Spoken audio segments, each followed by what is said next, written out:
Welcome to the Judicial Council Center for Families, Children, and the Courts podcast series on juvenile law. We are fortunate to have with us today Dr. Isaiah Pickens, licensed clinical psychologist and assistant director of the Service Systems Program at UCLA Duke National Center for Child Traumatic Stress, the coordinating site of the National Child Traumatic Stress Network. Thank you so much for joining us today, Dr. Pickens. Really glad to be here. So I first wanted to start with the basics. What is trauma-informed practice?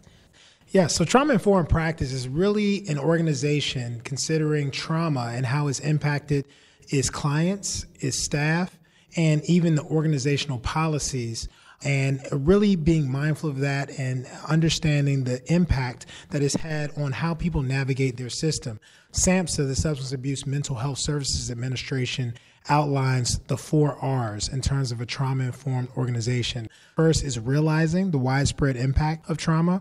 Then is recognizing the impact trauma has had, which is different than realizing in the sense that it's focusing on the screening tools you have, the organizational assessments you have, the more formalized tools you have to identify trauma. And then it's responding to trauma. So this is having trauma-informed or trauma-specific types of interventions that really focus on helping people recover and deal with trauma.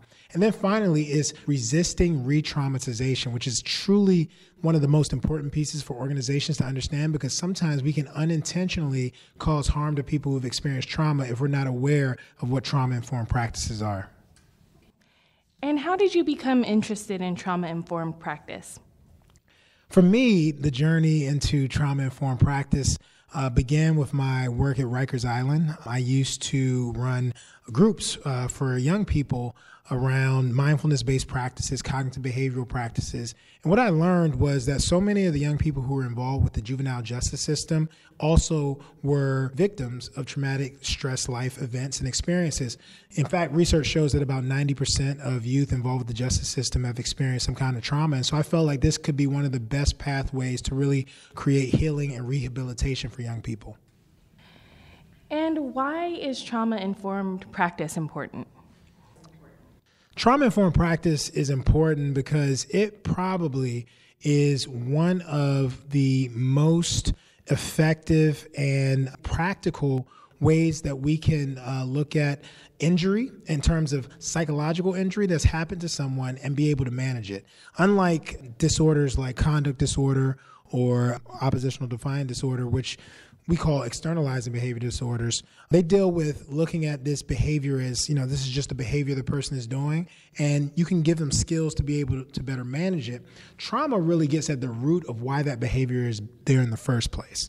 And it helps you understand that the person is trying to find a way to survive and manage life because their previous life experiences have potentially told them that the world is dangerous. And if you can get at that trauma, then you can better address the heart of the issue.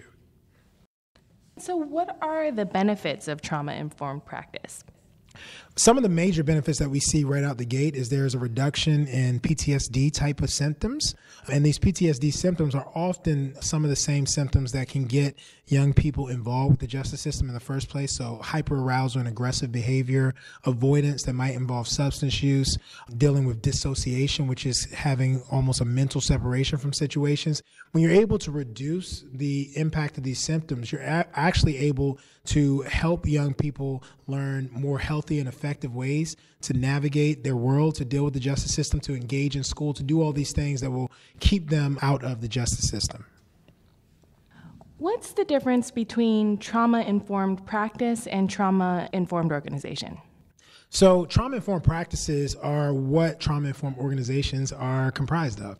These are the specific practices such as screenings, such as interventions, such as the way that you train staff to be able to integrate with their clients and with their coworkers, is looking at secondary traumatic stress, which is that indirect impact of trauma on the staff.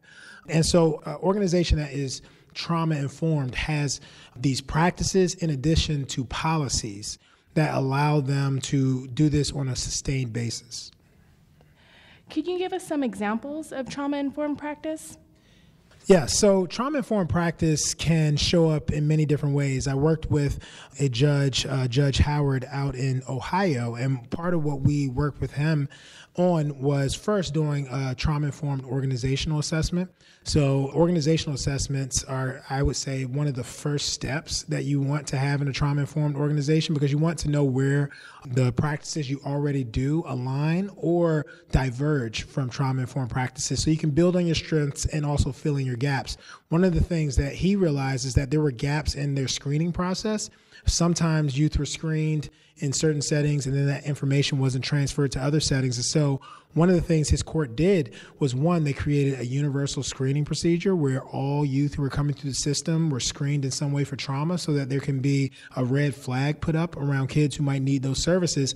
And then the other thing he realized is that when they got these services, they actually weren't using it because they didn't know the people they were going to. So what he did is created a warm referral system where it was pretty much the people who were referring had to directly kind of navigate the young person to their next treatment provider to make sure that they are connected.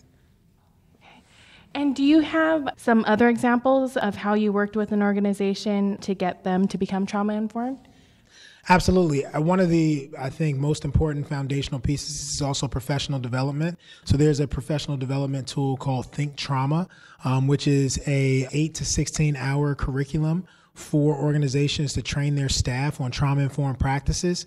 I've provided this training in a number of settings, and part of what it has sparked is, one, organizations to think about how do trauma-informed practices align with other practices they're already putting in place, like PREA, restorative justice, some of these really important pieces, and really, to a degree, foundationally change how they're approaching some of these practices. So, for instance, just to give a practical example, you might have an organization that the way that they do shower time is they just say, kids, it's time to do shower time, or youth, it's time to do shower time in their facility.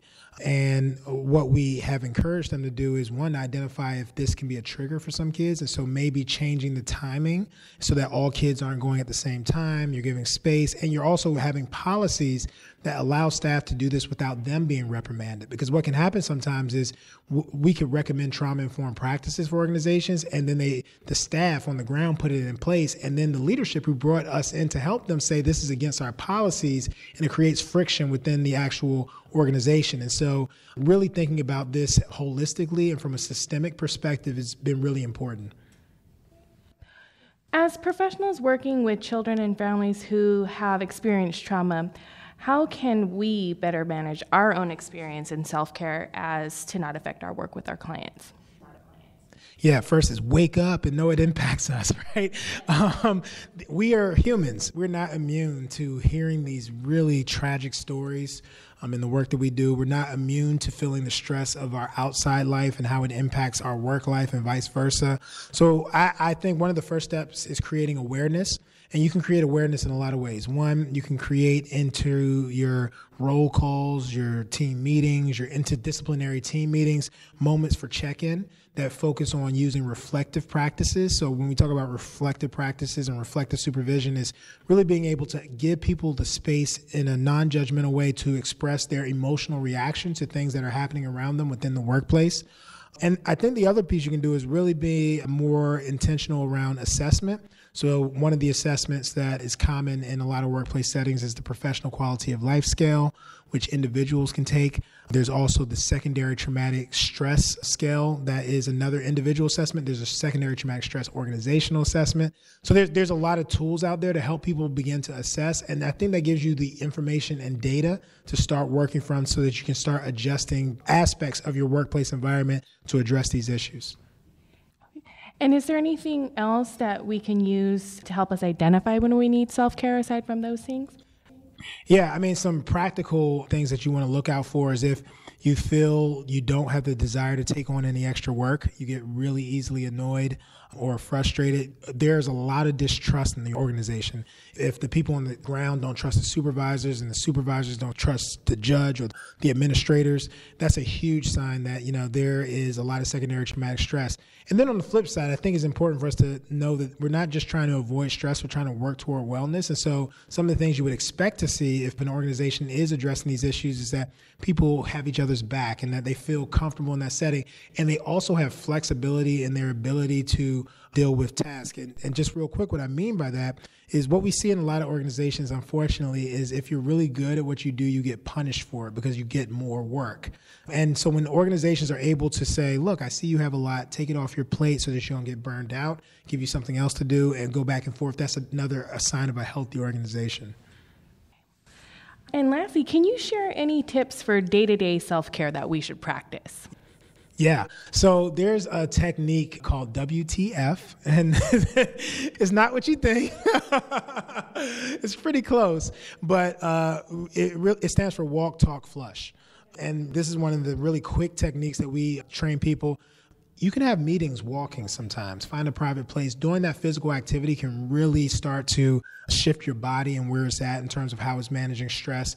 Talk, connecting with other people about different issues that you're talking about can be really important. And then flush, actually getting fluids or crying or, really doing something that allows you to purge yourself in that moment can be really huge. And so you can actually find on our website, www.nctsn.org, a number of really quick 2-minute, 10-minute, 30-minute actions that you can take and experiences you can have to really promote your own health and wellness. Well, Dr. Pickens, thank you so much for spending time to talk with us today about trauma-informed practice.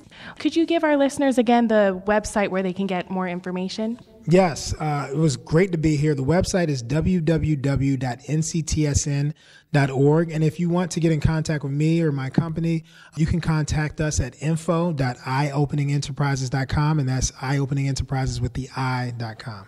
Thank you so much.